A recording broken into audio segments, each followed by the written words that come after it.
आप देखेंगे हमारे सेना के जो जवान हैं उन्हें सलामी देने के लिए पहुंच गए। पे फौजी का जवान सेफ नहीं हो सकता तो आप इससे ये लगा सकते हैं जो आम आदमी का जिंदगी क्या होगा। देखिए ये फौजी की मां है जिनका बेटा को मैं खुद मजबूर हूँ, मुझे खुद शर्म आती है जो शायद मैं इस बिहार से हूँ, ठीक है ना। जो यहाँ पे लोग हैं बिहार में उन पे क्या बीतती होगी जब यहाँ पे एक फौजी ही सेफ नहीं है जो कि बॉर्डर पे ऑलरेडी वो हमें हमारे सुरक्षा के लिए लड़ते हैं, जो कि अपना ही सुरक्षा नहीं कर पाए और यहाँ का कानून व्यवस्था क्योंकि वो बॉर्डर पे खड़े रहते तब हम लोग चैन से सोते हैं। इतना बड़ा इनका वो होता है, सम्मान होना चाहिए हमारे दिल में। हमें तो सोचना भी, जो भी कातिल भी होगा तो उसे एक बार नजर खोलकर देखना चाहिए कि हमें किसके साथ हम गलत कर रहे हैं। लोग समस्तीपुर जिले में है और समस्तीपुर जिले के विद्यापति प्रखंड अंतर्गत एक गांव है शाहिद वृंदावन, जिसमें एक ऐसी घटना हो गई है जिसे आप सुनेंगे तो आपका दिल दहल जाएगा। एक असम राइफल का जवान जो छुट्टी में घर आता है और उसके बाद परसों जब वो अपने कुछ मित्र के साथ कहीं जा रहा होता है तो उसके बाद उसकी लाशें घर आती है। वो भी लाश इस प्रकार से उनका बरामद होता है जिसे आप देखेंगे तो आपका दिल दहल जाएगा। सामने उस मृत जो फौजी थे उनका शरीर जो है उसे रखा गया है और यहाँ पर देखेंगे कि कुछ सेना की तरफ से जो लोग हैं वो इन्हें श्रद्धांजलि देने के लिए आए हैं, इन्हें सलामी देने के लिए आए हैं। क्योंकि कोई फौजी का जवान फौजी आए गांव और इस प्रकार से मर जाए तो कहीं ना कहीं यह बिहार के प्रशासनिक तंत्र पर एक सवालिया निशाना खड़ा होता है। क्या हुआ था यहाँ पर, पता है कुछ? मुझे तो उतना कुछ पता नहीं है, मैं खुद बाहर रहता हूँ और फेस्टिवल में ही घर आता हूँ, जैसे छठ हो गया या दिवाली हो गया जी। पर मुझे भी जब ऐसा सुनने को मिला जो फौजी का वो हुआ है तो बहुत वो माने शर्मिंदा महसूस हुआ। जो बॉर्डर पे आखिरकार सेफ नहीं होते तो एक सोचा जाता है, बट वो अपने गांव आकर गांव में सेफ नहीं है तो ये बहुत बड़ी बात है। वो भी बिहार में कोई फौजी आकर के अगर इस प्रकार से मारा जाए, गला दबा करके, हाथ तोड़ करके, पैर तोड़ करके, तो कहीं ना कहीं प्रशासनिक तंत्र पर एक सवालिया खड़ा होता है। ये जी बिल्कुल होता है, प्रशासन और बिहार सरकार को भी जाता है उन्होंने किस तरह का कानून व्यवस्था रखा अपना, है ना। इस वजह से जब यहाँ पे फौजी का जवान सेफ नहीं हो सकता तो आप इससे ये लगा सकते हैं जो आम आदमी का जिंदगी क्या होगा, है ना।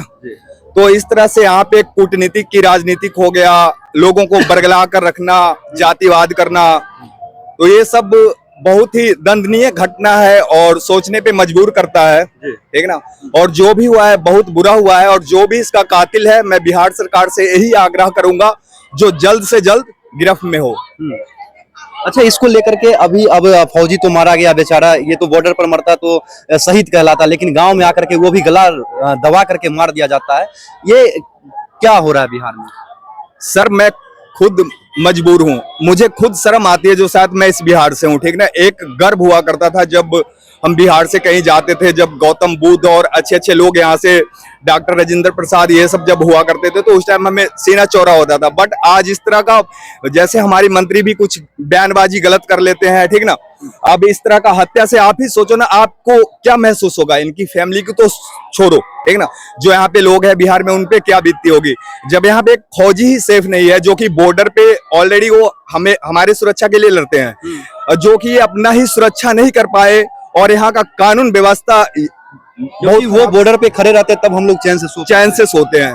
इतना बड़ा इनका वो होता है, सम्मान होना चाहिए हमारे दिल में। हमें तो सोचना भी, जो भी कातिल भी होगा तो उसे एक बार नजर खोलकर देखना चाहिए कि हमें किसके साथ हम गलत कर रहे हैं, ठीक ना।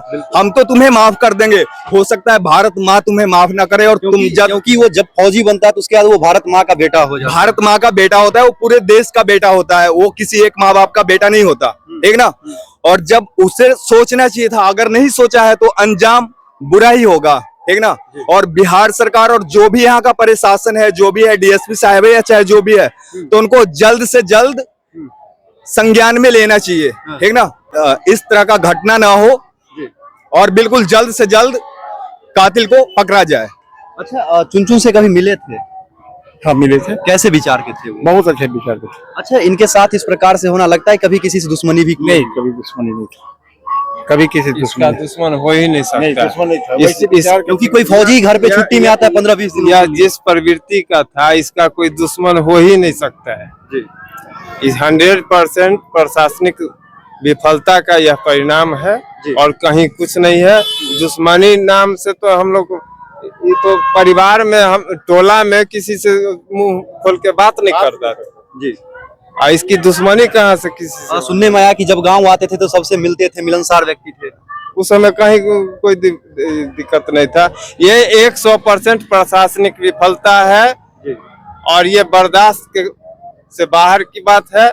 और हम लोग कल जाम भी किए थे वृंदावन और बजरंगी चौक। प्रशासन के तरफ से ये हुआ कि 24 से 48 घंटा के अंदर हम जो भी इसमें शामिल है उसको ये करेंगे। अगर नहीं होता है तो फिर हम लोग आंदोलन करेंगे। देखिए ये बिहार है, बिहार में कभी एसडीओ को गोली मारी जाती है तो कभी इस प्रकार से फौजी को गला दबा करके हाथ पैर तोड़ करके मार दिया जाता है और उसके बाद बिहार की जो प्रशासन है वो चुपचाप कान में कंठप्पी लगा करके सोई हुई रह जाती है। बिहार के मुख्यमंत्री अलर बलर बयान देते हैं लेकिन उनके राज्य की जो शासन व्यवस्था है, प्रशासन व्यवस्था है, उनसे संभल नहीं रही है। कहीं ना कहीं ये बिहार प्रशासन नहीं, बिहार के जो राज्य के मंत्री हैं उन लोगों की विफलता है, जिसके वजह से आज बिहार में एक भी दिन एक भी पेपर का पन्ना खाली नहीं जाता है कि आज फलाने जगह हत्याएं नहीं हुई है। आप पेपर का, अखबार का पन्ना खोल करके देख लीजिए, प्रत्येक दिन कहीं ना कहीं गोली चलती है, कहीं ना कहीं इस प्रकार से फौजी को मार दिया जाता है, तो कहीं एसडीओ को ठोक दिया जाता है, तो कहीं मंत्रियों के ऊपर ढेला चल जाती है। ये क्या हो रहा है बिहार में, ये समझ नहीं आता है। अभी यहाँ पर कुछ मंत्री आएंगे, उसके बाद यहाँ पर राजनीति करेंगे, आएंगे आंसू बहाएंगे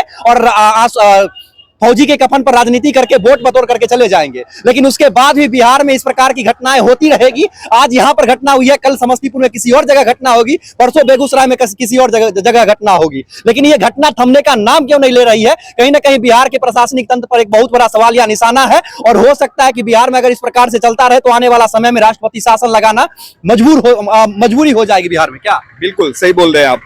क्योंकि जिस फौजी पर पूरा देश भरोसा करता है कि ईमानदार है, ये बॉर्डर पे खड़ा रहेगा तो हम चैन से सोएंगे, वो फौजी घर आए और इस प्रकार से मारा जाए तो क्या हो रहा है? ये बहुत ही गलत बात है। ये तो बिहार सरकार पे तो धब्बा है ही, ठीक है ना।